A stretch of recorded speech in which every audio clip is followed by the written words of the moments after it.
बच्चों, कल आपको सॉल्यूशन का चैप्टर का पहला लेक्चर हमने दिया था, जिसमें हमने आपको बताया था कि मोलारिटी क्या होती है और विलयन क्या होता है, विलयन कितने प्रकार के होते हैं, सॉल्यूट क्या होता है, सॉल्वेंट क्या होता है। और हम चर्चा कर रहे थे विलयन की सांद्रता पे, कंसंट्रेशन ऑफ सॉल्यूशन पे चर्चा हो रही थी, जिसमें हमने आपको बताया था कि द्रव्यमान प्रतिशतता कैसे निकाली जाती है। हम उसी को परसेंटेज बाई वेट कह सकते हैं या परसेंटेज बाई वॉल्यूम कह सकते हैं। इसकी चर्चा हमने की थी और इसके आगे हमने आपको मोलारिटी बताया था कि मोलरता किसे कहते हैं। अब इसके आगे हम पढ़ेंगे, आपकी जो अगली हेडिंग होगी वो हम पढ़ेंगे मोललता। क्या पढ़ेंगे? मोललता, मोलालिटी।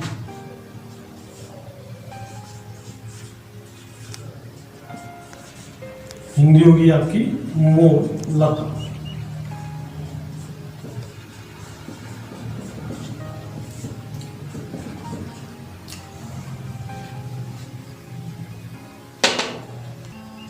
देखते हैं मोलालिटी क्या होता है, मोललता क्या होता है। मोललता एक्चुअल में इसका जो फार्मूला होगा मोललता का, वो होगा आपका मोलालिटी बराबर एन बाई कैपिटल डब्ल्यू, इसमें किलोग्राम। ठीक, एन हमने आपको कल मोलारिटी में बताया था। वहाँ पे एन क्या होता है? यहाँ पे नंबर ऑफ मोल्स होते हैं। क्या होते हैं?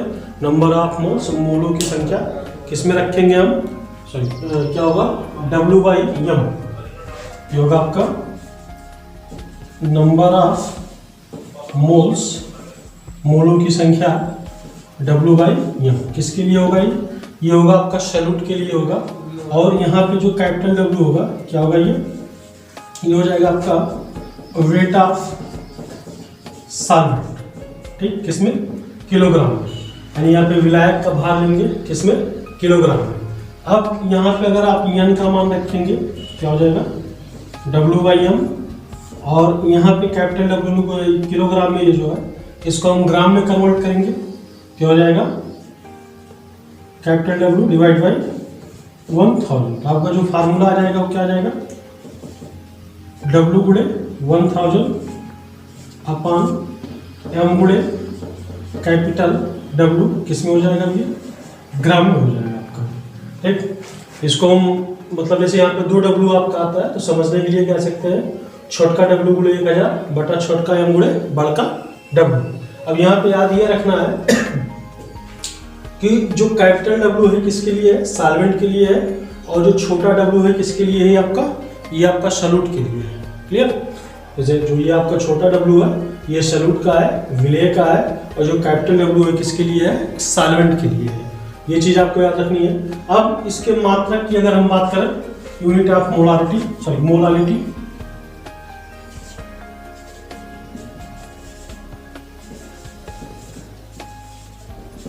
यूनिट ऑफ मोलालिटी, इसका जो मात्रक हो जाएगा विलेय का लिया जाएगा। और किसका? विलायक का, विलेय के मोलों की संख्या बटा सॉरी विलायक का भार किसमें? किलोग्राम में। तो क्या हो जाएगा? मोल पर केजी। या इसी को हम कैसे लिख सकते हैं? या इसी को लिख सकते हैं मोल केजी इनवर्स। ठीक, अब देखिए यहाँ पे जो मोलारिटी है और मोलालिटी है, दोनों में बहुत स्मॉल डिफरेंस आता है। क्या होता है? दोनों में बहुत स्मॉल डिफरेंस है, कोई ज्यादा डिफरेंस नहीं है। जैसे आपकी जो मोलारिटी है, मोलारिटी, मोलरता में क्या लेते हैं आप? एन बाई वी, किसमें? लीटर में। ठीक, और आपकी जो मोलारिटी है वो क्या होती है? एन बाई कैपिटल डब्ल्यू, किसमें? किलोग्राम। यहाँ पे ये भी क्या है? विलेय के मोलों की संख्या। और यहाँ पे ये भी क्या है? विलेय के मोलों की संख्या। यानी मोल्स ऑफ सॉल्यूट क्या हो जाएगा? Moles of solute. और ये भी क्या हो जाएगा आपका? Moles of solute. डिफरेंस फिर कहाँ पे आ रहा है? यहाँ पे डिफरेंस आ रहा है आपका ये नीचे आ रहा है। जैसे डिफरेंस यहाँ पे आ रहा है आपका यानी वॉल्यूम में, और यहाँ पे किसमें? डब्ल्यू में। यहाँ पे पूरे सॉल्यूशन का आयतन लिया जाता है, पूरे विलयन का क्या लेते हैं हम? वॉल्यूम लेते हैं। जबकि यहाँ पे हम केवल विलायक का क्या लेते हैं, भार लेते हैं, सॉल्वेंट का भार लेते हैं। उम्मीद करते हैं समझ में आ रही होंगी चीजें आपको। जैसे यहाँ पे केवल आयतन का, पूरे विलयन का आयतन लेते हैं, वॉल्यूम लेते हैं, जबकि यहाँ पे कैपिटल डब्ल्यू में हम क्या करेंगे, यहाँ पे मतलब पूरे सॉल्वेंट का भार लिया जाएगा, पूरे विलयन का नहीं लिया जाएगा। ये दो चीजें हैं। अब जैसे मोलारिटी की डिफिनीशन क्या थी, कल हमने आपको बताया था, मोलारिटी की डिफिनीशन निकल के आई थी यहाँ से 1 लीटर विलयन में विलेय के मोलों की संख्या। जैसे यहाँ पे लीटर लिखा हुआ है, तो मोलारिटी की जो डिफिनीशन निकल के आई थी आपकी 1 लीटर विलयन में विलेय के मोलों की संख्या क्या कहलाती है, मोलरता कहलाती है, मोलारिटी कहलाती है। उसी जगह अब आप मोलारिटी का डिफिनीशन निकालेंगे जब, तो क्या हो जाएगा, अब यहाँ पे विलयन लिया गया था, यहाँ पे क्या हो जाएगा, विलयन की जगह क्या हो जाएगा, केवल आपका विलायक हो जाएगा। आप क्या कहेंगे, 1 किलोग्राम विलायक में विलेय, 1 किलोग्राम विलायक में विलेय के मोलों की संख्या क्या कहलाएगी, आपकी विलयन की मोलता कहलाएगी, मोलारिटी कहलाएगी। तो दोनों छोटा सा डिफरेंस होता है, केवल यहाँ पे पूरे मतलब जो है विलयन का आयतन लिया जाता है और यहाँ पे विलायक का भार लिया जाता है, सॉल्वेंट का भार लिया जाता है। डिफिनीशन एक बार फिर से क्लियर कर दे रहे हैं आपको। यहाँ पे क्या होगा, 1 लीटर विलयन में विलेय यानी घुले हुए विलेय के मोलों की संख्या, मोल साहब सुनो, विलेय के मोलों की संख्या आपकी मोलरता कहलाएगी। इसका मात्रक हो जाएगा, आपको कल बताए थे, मोल पर लीटर या मोल लीटर इनवर्स। और मोलारिटी का जो डिफिनीशन हो जाएगा वो क्या हो जाएगा आपका यहाँ पे विलायक, जहाँ पे विलयन था वहाँ पे विलायक कर देंगे, क्योंकि वहाँ पे आपका आयतन था, लेकिन यहाँ पे आयतन नहीं लिया जाएगा, क्या लिया जाएगा, विलायक का भार लिया जाएगा, किसमें, किलोग्राम में। तो हो जाएगा 1 किलोग्राम विलायक में विलेय के मोलों की संख्या क्या कहलाएगी, मोलारिटी कहलाएगी, मोलता कहलाएगी। अब इसके आगे चलते हैं। इसके आगे फिर आपको बताना क्या, इसके आगे अब आपका बचा मोल फ्रैक्शन, मोल प्रभाज्य।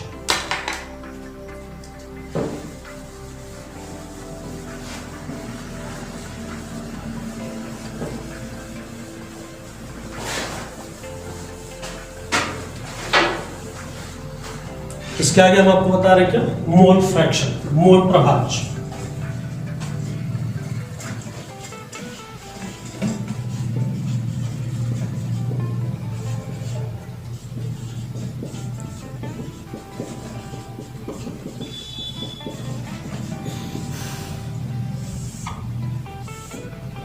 मोल फ्रैक्शन, मोल प्रभाज्य। अब मोल प्रभाज्य का परिभाषा क्या होता है, मोल प्रभाज्य की जो डिफिनीशन होती है वो बहुत ही सिंपल है। जैसे मान लीजिए हमने आपको कल ही समझाया था कि सॉल्यूशन है, सॉल्यूशन के 2 कंपोनेंट होंगे आपके, एक तो होगा आपका सॉल्यूट और दूसरा होगा आपका सॉल्वेंट। ठीक, अब मोल फ्रैक्शन सॉल्यूशन में से किसी एक का निकलेगा, ठीक है, किसी एक का मोल फ्रैक्शन आप निकालेंगे, चाहे आप सॉल्यूट का निकालिए और चाहे किसका निकालिए, सॉल्वेंट का निकालिए, दोनों में से किसी एक का ही निकालना होगा आपको, दोनों का एक साथ ही निकालना होगा। तो क्यों, कारण क्या होता है, देखिए जैसे अगर हम बात करें किसी सॉल्यूशन में, ठीक है, किसी सॉल्यूशन में 2 कंपोनेंट बताए, सॉल्यूट और सॉल्वेंट, तो किसी विलयन में सॉल्यूट और सॉल्वेंट दोनों का मोल फ्रैक्शन हमेशा 1 के बराबर होता है। किसके बराबर होता है, 1 के बराबर होता है। ये चीज याद रखिएगा आप। यानी अगर इसको mx से हम रिप्रेजेंट कर रहे हैं तो mx solute plus mx solvent is equal to 1। ठीक, ऑलवेज यानी हमेशा सॉल्यूट का मोल फ्रैक्शन प्लस सॉल्वेंट का मोल फ्रैक्शन हमेशा किसके बराबर होगा, किसी विलयन में 1 के बराबर होगा। अब यहां से आपको किसी को निकालना है तो 1 माइनस कर देंगे, लेकिन चूंकि डिफिनीशन के अकॉर्डिंग इसका फार्मूला क्या निकल के आएगा, आइए देखते हैं। जैसे या तो आप सॉल्यूट का निकालेंगे या किसका निकालेंगे, सॉल्वेंट का निकालेंगे, किसी एक का ही निकालना होगा आपको। तो जैसे मान लीजिए पहले आप सॉल्यूट का मोल फ्रैक्शन निकालेंगे, किसका निकालना है, सॉल्यूट का मोल फ्रैक्शन निकालना है, तो हो जाएगा आपका मोल फ्रैक्शन ऑफ सॉल्यूट यानी विलेय का मोल प्रभाज्य बराबर क्या होगा, विलेय के मोलों की संख्या, मोल्स ऑफ सॉल्यूट, विलेय के मोलों की संख्या बटा यानी upon moles of solute plus moles of solute, ठीक है। तो हो जाएगा आपका mx सॉल्यूट बराबर मोल्स ऑफ सॉल्यूट यानी विलेय के मोलों की संख्या बटा विलेय के मोलों की संख्या प्लस विलायक के मोलों की संख्या। तो ये समझ में आ रही है। अब यहाँ पे देखिए, अगर हम इसको किससे रिप्रेजेंट कर दें, सॉल्यूट के मोलों की संख्या को स्मॉल n से रिप्रेजेंट करें और मोल्स ऑफ सॉल्वेंट इसको हम किससे कर दें, कैपिटल N से कर दें, तो चीजें क्या निकल के आएंगी। तो हो जाएगा विलेय के मोलों की संख्या यानी mx सॉल्यूट बराबर स्मॉल n अपान small n plus capital N, ठीक। आपको याद रखना है यहाँ पे आप स्मॉल n बराबर क्या लिया है, विलेय के मोलों की संख्या ली है। किसकी संख्या लिया है, विलेय के मोलों की संख्या। उसी को छोटे में करके लिख दिया गया फार्मूले को। फार्मूला आपका क्या निकल के आया, कुल मिला के कहने का मतलब यह है कि जिसका मोल प्रभाज आपको निकालना है, जिसका मोल फ्रैक्शन निकालना है, उसके मोलों की संख्या ऊपर रखेंगे और बटा यानी अपान में बटा में क्या करेंगे, उसमें जितने कंपोनेंट हैं, जितने घटक हैं, सबके मोलों की संख्या को जोड़ करके आप क्या कर देंगे, भाग कर देंगे, डिवाइड कर देंगे, ठीक।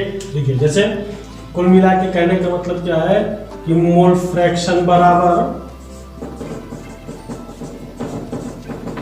उसके मोल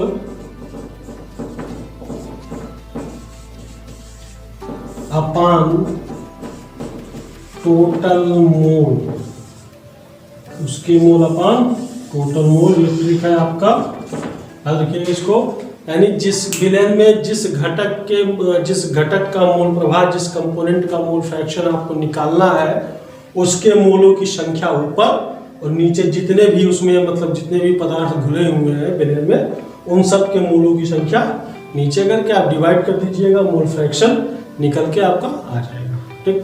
यानी उसके मोल अपान टोटल। अभी एग्जाम्पल आगे क्वेश्चन आएगा तो हम आपको समझाएंगे, आपके नोट्स में लगा होगा, जो हैंड रिटन नोट हमने आपको व्हाट्सएप के माध्यम से भेजा था वो आपको मिला होगा, उसमें क्वेश्चन लगे होंगे। और 11th क्लास में भी आपको ये पढ़ाया गया था, ये चीज़ हमने आपको पढ़ाई थी 11th क्लास में भी, एक उसके मोल अपान टोटल मोल। अब डिफिनीशन क्या निकल के आई, जैसे मान लीजिए और मोल फ्रैक्शन का परिभाषा लिखना, आप आराम से लिख सकते हैं इसको देख करके, बिना याद किए अपने मन से आप लिख सकते हैं। क्या कह सकते हैं कि विलेन के किसी घटक, जिसका निकालना है, विलेन के किसी घटक के मोलों की संख्या और विलेन में उपस्थित उसके सभी घटकों के मोलों की कुल संख्या के अनुपात को उस घटक का मोल प्रभाज कहते हैं। तो मोल फ्रैक्शन की डिफिनीशन आपको समझ में आ गया, क्या होगा, फार्मूले से आप बता सकते हैं कि विलेन में किसी घटक के मोलों की संख्या और विलेन में उपस्थित उसके सभी घटकों की मोलों की संख्या के अनुपात को क्या कहेंगे, हम विलेन का मोल प्रभाज कहेंगे, मोल फ्रैक्शन कहेंगे, ठीक। अब चलिए इसके आगे बढ़ते हैं। इसके आगे अब आपका बचता है नॉर्मेलिटी, नॉर्मलता।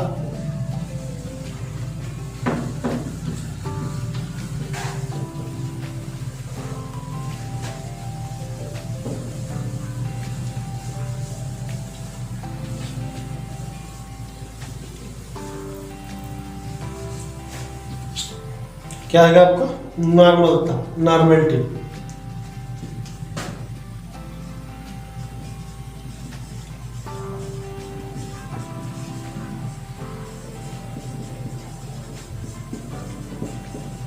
क्या हो जाएगी, नॉर्मल, ठीक। अगर हम नॉर्मलिटी के फार्मूले की बात करें, पहले फार्मूला बताते हैं, फिर आपको फार्मूले के अकॉर्डिंग जो है डिफिनीशन बता देंगे। तो क्या हो जाएगा, n बराबर आपका हो जाएगा मिली इक्विवेलेंट ऑफ सॉल्यूट।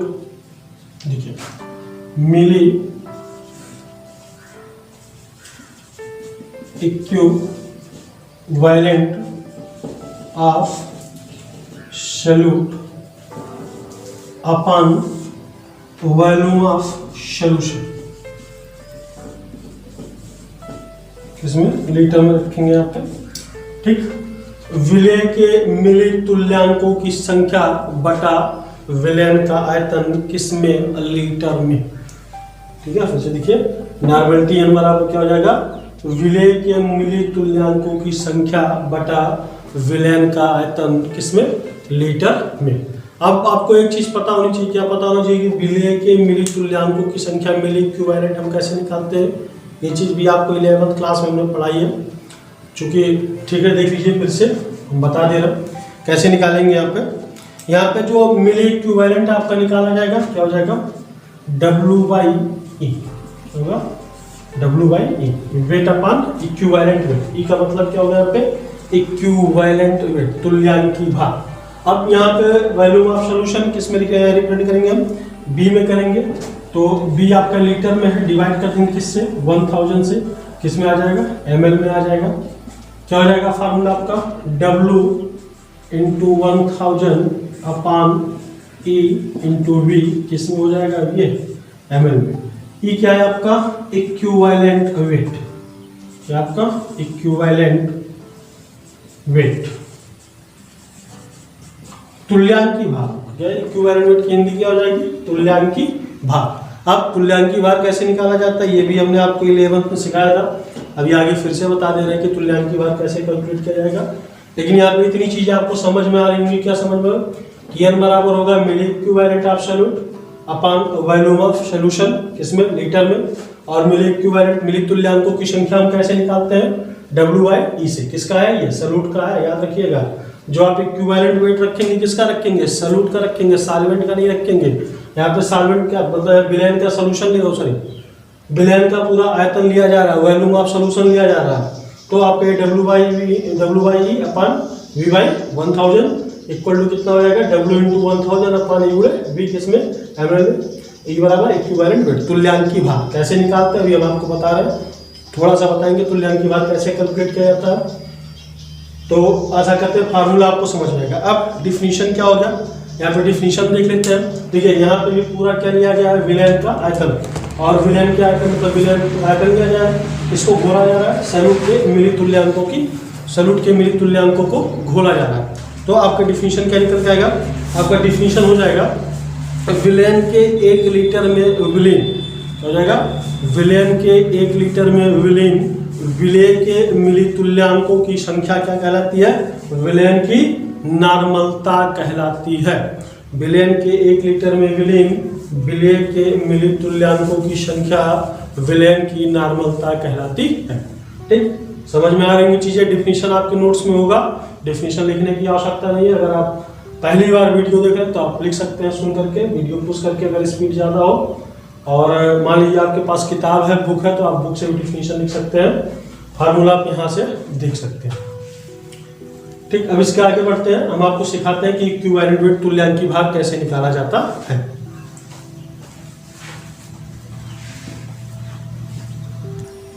चलिए देखिए क्या होता है सर, इक्विवेलेंट वेट का कैलकुलेशन कैसे हो। ठीक है, ये चीज़ 11वीं क्लास की है कि वहाँ पर तुल्यांकी भार निकालना आपको सिखाया जाता है, और तुल्यांकी भार का कैलकुलेशन कैसे किया जाता है ये भी आपको 11वीं क्लास में पढ़ाया जाता है। यहाँ पे हम आपको केवल एक फार्मूला बता देंगे, बाकी अगली वीडियो जो 11वीं क्लास की रिकॉर्ड होगी, अगली वीडियो जो 11वीं क्लास की रिकॉर्ड होगी उसमें मूल कॉन्सेप्ट वाले चैप्टर का, तो फिर आप वहाँ पे पूरा देख लीजिएगा। अगर आपको नहीं आता है, आपने 11वीं में नहीं पढ़ा है तुल्यांकी भार कैसे निकाला जाता है, तो आप उस वीडियो में तुल्यांकी भार कैसे निकाला जाता है हम आपको पूरा सिखाएंगे। यहाँ पे हम आपको केवल छोटा सा फार्मूला बता दे रहे हैं कि अगर आपको इक्विवेलेंट वेट निकालना है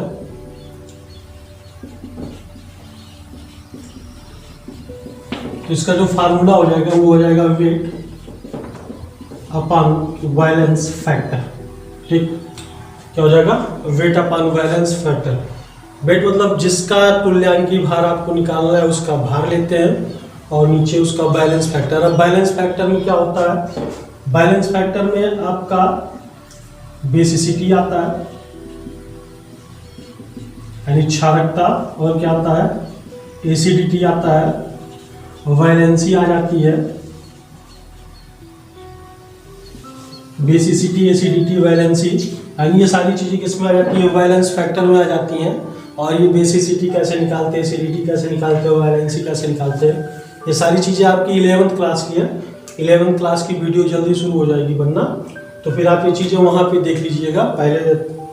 पहले दूसरे लेक्चर में सबसे पहले यही देंगे, तो ये चीज़ें आप वहाँ पे देख लीजिएगा। आप इतना याद रखिए इक्विवेलेंट वेट बराबर क्या होता है, वेट अपॉन बैलेंस फैक्टर, और बैलेंस फैक्टर में क्या क्या आता है, बेसिसिटी, एसिडिटी और वैलेंसी लिख सकते हैं हम। किसी भी कंपाउंड का बेसिसिटी यानी अम्ल है, एसिड है तो बेसिसिटी लिखेंगे, बेस है तो उसकी एसिडिटी लिखेंगे, और वैलेंसी आप जानते ही क्या होता है। क्योंकि अगर यहाँ पे आपको इक्विवेलेंट वेट पढ़ाएंगे तो कम से कम 2-3 वीडियो का लेक्चर बनेगा 40-40 मिनट का, तब आप समझ पाएंगे कैसे निकाला जाता है। ये वहाँ पे 11th में हम पढ़ाएंगे फिर से दोबारा। 11th के वीडियो में आप देख लीजिएगा अगर आप 11th में नहीं पढ़े हैं तो। यहाँ पे एक न्यूमेरिकल देते हैं, आपके एग्जाम में जो न्यूमेरिकल पूछा जाता है, न्यूमेरिकल हो सकता है आपके नोट्स में हो, अगर ना हो तो भी हम यहाँ पे न्यूमेरिकल लिख दे रहे हैं बोर्ड पे।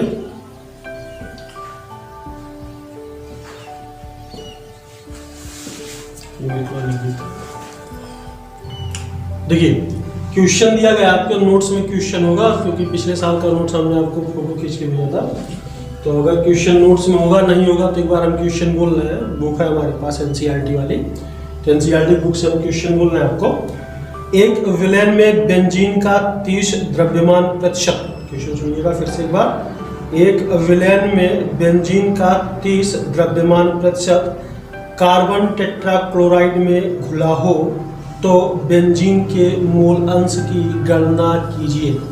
ठीक, क्या कह रहे हैं अब आइए समझते हैं।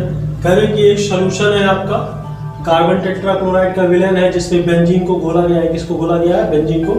यहाँ सॉल्यूशन लिखा हुआ है। कार्बन टेट्राक्लोराइड का सूत्र क्या होता है, फार्मूला होता है आपका CCl4। ठीक है, इसको घोला गया कितना, बेंजीन को घोला गया। बेंजीन कितना घोला है, कह रहे 30% मतलब बाई वेट लिया गया, W/W 30% लिया गया, मतलब बेंजीन 30 द्रव्यमान प्रतिशत, कुछ ऐसे लिखा हुआ बुक में 30 द्रव्यमान प्रतिशत, तो कहने का मतलब 30% W/W। इसका मतलब क्या होता है, हमने आपको कल बताया था। और ये सब मतलब दिया हुआ है आपको, गिवन है, आपको फाइंड आउट क्या करना है, आपको निकालना है mole fraction of benzene, benzene के मोल प्रभाज की गणना करनी है आपको। तो आइए हम देखते हैं कैसे सॉल्व करेंगे इस क्वेश्चन को। तो हमने आपको क्या बताया कि जो मोल फ्रैक्शन होता है, मोल प्रभाज बराबर होता है, सॉल्यूशन देखिए यहाँ से सॉल्व कर रहे हैं, जो मोल प्रभाज बराबर होता है mx, हमने आपको डिफिनीशन भी बताई और सूत्र भी बताया, फार्मूला सब कुछ बता दिया। तो मोल प्रभाज निकालने के लिए क्या करते हैं, जिसका मोल प्रभाज निकालना है उसके मोलों की संख्या ऊपर, बाकी नीचे क्या कर देंगे, टोटल मोलों की संख्या से भाग कर देंगे। ठीक, तो यहाँ हमको किसका निकालना है, बेंजीन का निकालना है क्या, मोल फ्रैक्शन। तो यहाँ पे क्या लिख लेंगे हम, यहाँ पे लिख लेंगे mx बेंजीन बराबर क्या होगा, बेंजीन के मोलों की संख्या ऊपर रखेंगे हम, पहले लिख लेंगे m बेंजीन अपान में क्या है, अब दो चीजें हैं सोल्यूशन में, एक तो CCl4 कार्बन टेट्राक्लोराइड है और दूसरा क्या आपका बेंजीन। तो अपान में क्या हो जाएगा फिर n benzene plus capital M CCl4। ठीक, यानी कार्बन टेट्राक्लोराइड के मोलों की संख्या प्लस बेंजीन के मोलों की संख्या। ऊपर किसको रखेंगे, केवल बेंजीन के मोलों की संख्या। क्यों, क्योंकि हमको किसका निकालना है, केवल बेंजीन के मोलों की संख्या को फाइंड आउट करना है। क्लियर, आइए अब देखते हैं मोलों की संख्या कैसे निकालेंगे। मोलों की संख्या हमने आपको बताया था n बराबर क्या होता है, W/M होता है। n बराबर क्या होता है, W/M, weight upon molecular weight. अब यहाँ पे क्लियर करते हैं हमको कुछ चीजें चाहिए, आइए देखते हैं। देखिए थोड़ा सा यहाँ पे आपको समझा रहा, आपके सोल्यूशन का ही पार्ट है जो कि पहले बताना चाहिए था लेकिन यहाँ बता दे रहा हूँ। देखिए आपको दिया गया है 30% W/W बेंजीन। तो इस लाइन का मतलब क्या हुआ, इस लाइन का मतलब क्या हो, जाहिर सी बात है 30 ग्राम बेंजीन होगा, किसमें 30 ग्राम बेंजीन तो होगा, लेकिन किसमें 30 ग्राम बेंजीन किसमें होगा, दिमाग लगाइए। कल हमने आपको बताया था कि 10 कुछ कल का जो था आपका कल हमने कुछ बताया था 10% W/W यूरिया, जो भी रहा उससे मतलब नहीं, आज का देखते हैं। इसका मतलब ये हुआ कि 100 ग्राम सॉल्यूशन में 100 ग्राम सॉल्यूशन में विलेन में 30 ग्राम बेंजीन उपस्थित है। क्या? 30 ग्राम बेंजीन प्रेजेंट उपस्थित है। इसका मतलब ये 30% W/W बेंजीन सोल्यूशन, तो कहने का मतलब क्या हो गया, 100 ग्राम सोल्यूशन में 30 ग्राम बेंजीन उपस्थित है। अब इसी में आपका क्या घुला हुआ, कार्बन टेट्राक्लोराइड घुला हुआ है। क्या घुला हुआ? Carbon tetrachloride. तो कार्बन टेट्राक्लोराइड मतलब इसमें इसी में तो है। तो अगर हम बात करें कार्बन टेट्राक्लोराइड कितना बचा हमारा, CCl4 की मात्रा क्या होगी, CCl4 की मात्रा बराबर जो 30 ग्राम बेंजीन है, 100 ग्राम सोल्यूशन, टोटल सोल्यूशन कितना आपका 100 ग्राम लिया गया, उसमें 30 ग्राम बेंजीन है, तो CCl4 की मात्रा कितनी हो जाएगी, 100 - 30 बराबर कितना, 70। ठीक, उम्मीद करते हैं चीजें समझ में आ रही होंगी आपकी। 30 ग्राम बेंजीन हो गया और 70 ग्राम क्या हो गया, कार्बन टेट्राक्लोराइड CCl4 हो गया। देखिए ये पूरा सोल्यूशन दिया था कि मतलब जो सोल्यूशन है उसमें बेंजीन 30% W/W घुला हुआ है। वही चीज यहाँ पे लिखा 30% W/W बेंजीन, कहने का मतलब ये होगा कि 100 ग्राम विलेन में 30 ग्राम बेंजीन उपस्थित है। अब आइए यहाँ पे मोलों की संख्या निकाल लेते हैं। मोलों की संख्या कैसे निकालते हैं, W/M से, वेट अपान मॉलिक्यूलर वेट से। यहाँ पर रखेंगे W/M, इस्तेमाल कर देंगे इसके लिए क्या कर देंगे, इस्तेमाल कर देंगे W/M, और प्लस इसके लिए कैपिटल L है तो कैपिटल कर दिए, कैपिटल W कैपिटल W का मतलब वेट, पदार्थ का भार, और M का मतलब मॉलिक्यूलर वेट। अब वेट रखते हैं यहाँ पे, बेंजीन कितना है आपका 30 ग्राम, यहाँ पे रख दिया आप 30। बेंजीन का मॉलिक्यूलर वेट कितना आएगा, बेंजीन का फार्मूला क्या होता है, C6H6 होता है, तो आप मॉलिक्यूलर वेट निकाल लीजिए यहाँ से। जैसे हम बेंजीन का मॉलिक्यूलर वेट कहाँ निकाल के दिखाएं आपको, हम आपको वैसे लिख दे रहे हैं, जैसे कार्बन 6 है, इसमें फार्मूला क्या होगा बेंजीन का, C6H6।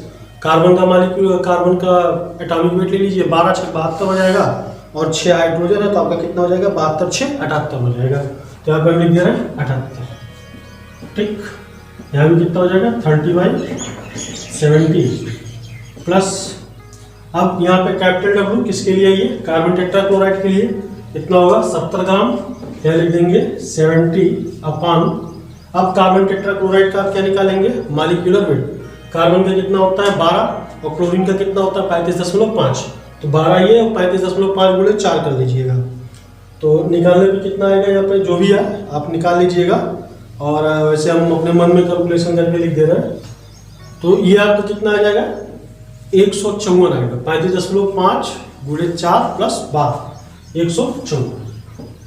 ठीक, इस पूरे न्यूमेरिकल को आप सॉल्व करिएगा, जो भी आंसर आए आंसर आप राइट कर लीजिएगा, वही बेंजीन का क्या हो जाएगा, मोल प्रभार हो जाएगा। वैसे बेंजीन का मोल फ्रैक्शन यहाँ पे जो है इसको सॉल्व कर लीजिएगा, और बेंजीन का मोल फ्रैक्शन आपका आ जाएगा। करना कुछ नहीं, आप सॉल्व कर लेंगे, यहाँ पूरा सॉल्व करके दिखाना क्या जरूरी थोड़ी ना है, आप सॉल्व कर सकते हैं।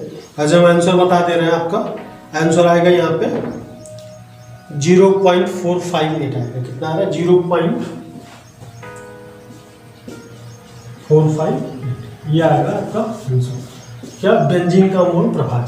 अब ये भी एक चीज याद देखिए, केवल बेंजीन का पूछा गया था तो 0.458 हो गया, और अगर आपसे किसका पूछा जाता, CCl4 का ही पूछा जाता तो 1 से क्या कर देते आप, माइनस कर देते, 1 से माइनस कर देते, जो आता आपको मिल जाता। सॉल्व कर लीजिएगा इसको, जो भी आंसर है देख लीजिएगा, गलत होगा तो कमेंट करके बताइएगा।